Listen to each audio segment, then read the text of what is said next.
Saludos a todos y bienvenidos a un nuevo video de la materia de mecánica de sólidos. En esta ocasión vamos a continuar con el estudio del capítulo 3 del libro que estamos manejando en la clase, que se denomina el estudio de los desplazamientos y deformaciones en un punto del sólido. En esta ocasión vamos a estudiar la sección 3.2, que corresponde al campo vectorial de desplazamientos. Esta sección la quise dividir en tres partes para que quedara de una manera más clara y se pudiera entender de una mejor forma cada una de las partes que voy a considerar. Este video corresponde a la primera parte, en la que vamos a hablar de la generalidad de un pedazo o de un trozo de cuerpo en dos dimensiones cuando sufre un desplazamiento. Solamente vamos a establecer cómo queda el sólido en 2D cuando se desplaza. Entonces, debemos tener en cuenta que vamos a trabajar en dos dimensiones, es decir, solo vamos a trabajar los ejes X y Y para este estudio.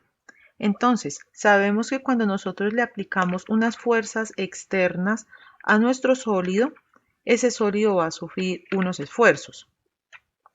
Esos esfuerzos son la respuesta interna que tiene el sólido ante las fuerzas que se le han aplicado. Ahora, entonces, cuando nosotros le aplicamos esa fuerza y se generan los esfuerzos, entonces tanto normales como tangenciales, ya los vimos en el capítulo 2, entonces esos esfuerzos seguramente nos van a producir unos desplazamientos. Recordemos que el desplazamiento involucra tanto el movimiento de la partícula en el espacio como la rotación y la deformación del sólido, hablando en desplazamiento en estado general.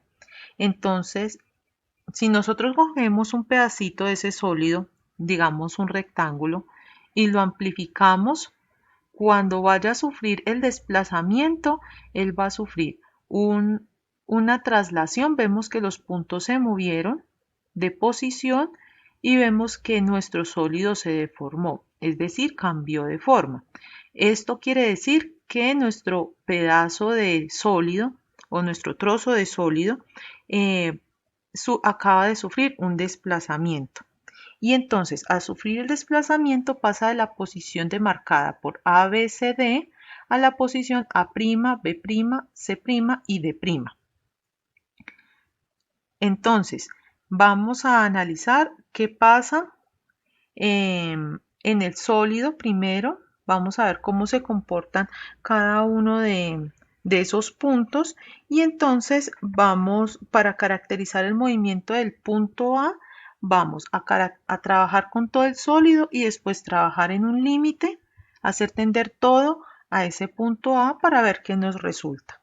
Entonces vamos a tener en cuenta un sólido que va a tener un trozo, al que le vamos a extraer un trozo que vamos a estudiar, y ese trozo va a estar ubicado en nuestro plano cartesiano con los ejes paralelos, con los ejes cartesianos paralelos a los lados de nuestro cuadrado, o sea, va a ser en realidad un rectángulo, y va a tener unas dimensiones.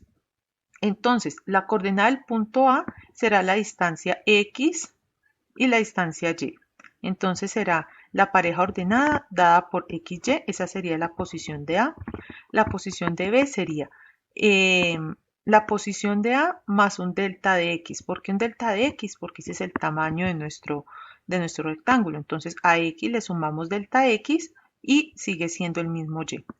En el caso de C sería, se desplaza delta X, o más bien nos movemos nosotros delta X y delta Y, y así obtenemos la posición del punto C, como podemos ver acá en esta definición. Y la posición del punto D solamente sería la distancia entre A y D, entonces sería delta Y, entonces sería, la coordenada sería X, Y más delta Y. Entonces, vamos a suponer que conocemos cómo se comporta el campo de desplazamientos, es decir, nosotros conocemos este U y conocemos que estas funciones que componen a este vector U son continuas, entonces también conocemos a sus componentes pues del vector u o del campo vectorial u. Conocemos la función u y la función v. Entonces nosotros, como conocemos esa función, esas funciones, entonces sabemos cómo se comporta el punto A, cada uno de los puntos con respecto a cada una de estas funciones. Entonces, en el caso del punto A, para la función u, no para el campo de desplazamiento, sino para la función u, esto es igual a u de x de y. Esto es lo que nosotros deducimos de ahí. Ven, entonces tenemos el caso del punto B. En el caso del punto B tenemos algo muy particular porque tenemos a x más delta x, y. Pero entonces nosotros podemos mejorar la expresión de esta fórmula. ¿Cómo la podemos mejorar? Podemos hacer una expansión en series de Taylor de tal manera que todo nos quede en función de u, x, y unos términos adicionales. Entonces, para el caso del punto B, entonces nuestra expansión alrededor del punto x, y sería la función evaluada en x, y más el diferencial delta x por la derivada de u con respecto a x, más esa diferencia al cuadrado sobre 2, porque esto es un 2 factorial, recordemos, y el 2 factorial es igual a 2, por la derivada parcial segunda de u con respecto a x. Y así sucesivamente. Si nosotros tuviéramos a x más delta x y a y más delta y, entonces aquí le agregaríamos los términos correspondientes a delta y de u de y a este término al cuadrado, pero con respecto a y. Ahora, recordemos del capítulo 1 que nosotros vimos que estos diferenciales al cuadrado, los diferenciales al cubo, y entre más pequeño sea el diferencial, entre más orden, perdón, tenga el diferencial, más pequeño va a ser con respecto a este de u, de x. Entonces, teniendo en cuenta eso, entonces solo vamos a trabajar con la serie de Taylor en los primeros dos términos, que son los que realmente nos interesan, porque el resto van a ser términos tan pequeños que van a afectar muy poco al resultado final. Entonces, teniendo en cuenta eso, entonces la expresión nos queda u de x, y más delta x de u, la derivada de u con respecto a x, más pues otros términos que nosotros los vamos a omitir. Ahora, haciendo todo ese análisis, tanto para el punto C como para el punto D, entonces nos aparecen los términos que yo les explicaba, el delta y con respecto a du de y para este caso, como el y está incrementándose, pues un delta y x queda solo, entonces solamente aparece el término de la serie Taylor correspondiente al delta y. Y en este caso delta x, como lo habíamos demostrado anteriormente. Y todo quedó en términos de u de x, y. Y lo mismo podemos hacer para el caso de la función v. Recordemos que el campo de desplazamientos está compuesto por una función u, que es el desplazamiento con respecto al eje x, y por la función v o v, que es el desplazamiento con respecto al eje y. Entonces podemos hacer ese mismo análisis con cada uno de los puntos con respecto a la función v. Entonces, teniendo en cuenta que la posición final, o sea, esas posiciones A', B', C' y D', van a involucrar el desplazamiento y la posición inicial, entonces tenemos que la posición final va a ser igual a la posición inicial más el desplazamiento que nosotros hallamos, tanto con las funciones U como con las funciones V con respecto a cada punto. Entonces, ¿cómo obtenemos la posición desplazada? Entonces, cogemos la posición inicial de A y le sumamos el desplazamiento del punto A. Cogemos la posición de A y le sumamos el desplazamiento. En este caso va a ser lo mismo, en el caso de B'. Entonces, sabemos que la coordenada de B es X más delta X, ¿cierto? Y entonces le sumamos el desplazamiento, que sería u de x, y más du de x de x. Y a y, que sería nuestra posición inicial en el eje de las y, le sumamos el desplazamiento, que sería b de x, y más db de x, de x, perdón. ¿Por qué? Porque la expansión de esta serie eh, solamente tiene cambio en dx. Nos vamos a devolver para verificar y entonces verificamos que como solamente tiene con respecto a delta x, entonces solo aparece el término de delta x, de b de x.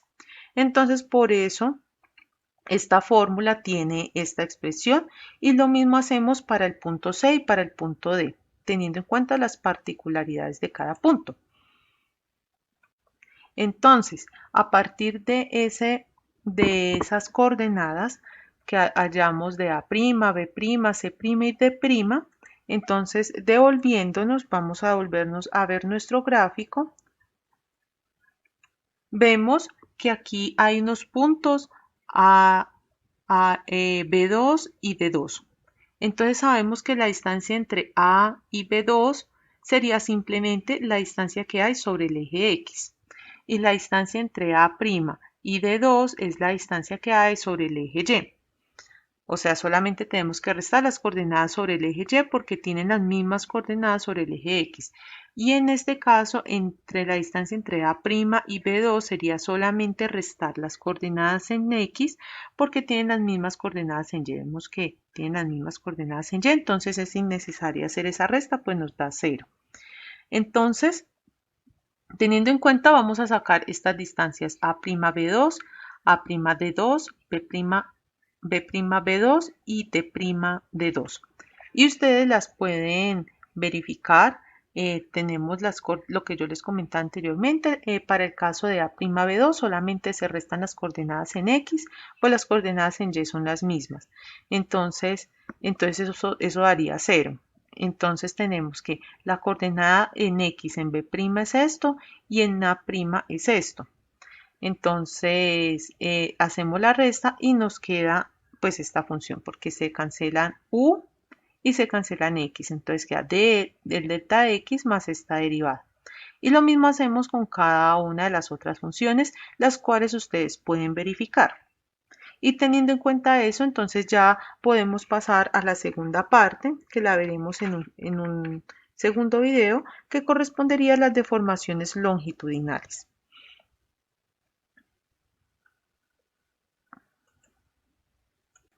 Y bien, esto ha sido todo por el video de esta sesión. Espero que les haya gustado y nos vemos en un próximo video.